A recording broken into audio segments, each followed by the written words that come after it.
U.S. Ambassador to the United Nations, Susan Rice. Good morning, Madam Ambassador. Good morning, Charlie.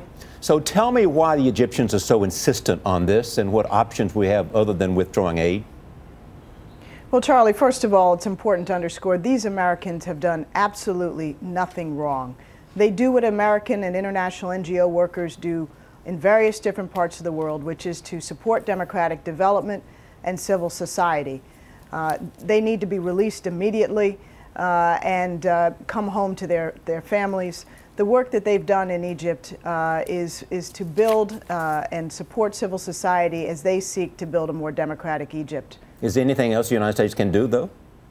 Well, the United States has been talking to the Egyptian government at all levels over the course of the last several weeks, and including up until most recent days and hours.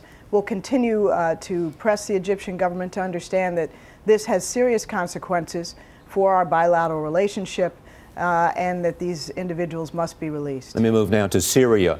Has the U.S. Embassy in Syria been closed, and where is Ambassador Ford? Well, Charlie, we've been quite concerned, as you know, for many weeks about the deteriorating security situation in Syria. We've asked the Syrian government repeatedly to ensure the safety and security of our facilities and our personnel. We've been very concerned that security protection hasn't been forthcoming, so we will consider all options necessary to ensure the protection of our personnel. Beyond that, I can't go into any details. Then why is China and Russia, especially Russia, not wanting to see the kind of action that you sought in the United States, in the United Nations? In the United Nations. Charlie, what happened on Saturday was really, as Secretary Clinton said, a travesty. The entire Security Council, 13 countries less China and Russia, were ready to pass a resolution that would have been quite important in that it would have supported the Arab League plan, and that plan entailed a democratic transition in which President Assad would have to delegate his authority and responsibility to his vice president to negotiate the terms of a transition. Russia and China rejected it.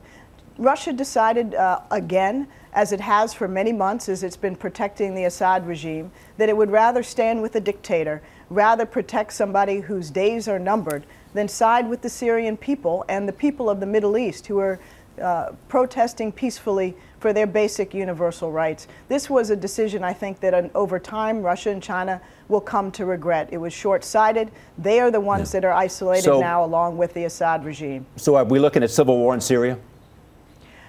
Charlie, I think that tragically the risk of that is increasing because this was perhaps one of the last opportunities to back and support the Arab League in their efforts to bring the parties to the table to negotiate a peaceful transition to democracy.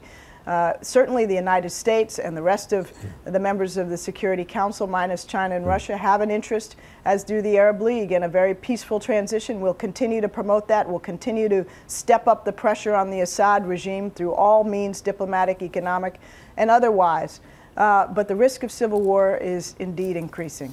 Ambassador Rice, thank you very much for joining us. Good to be with you.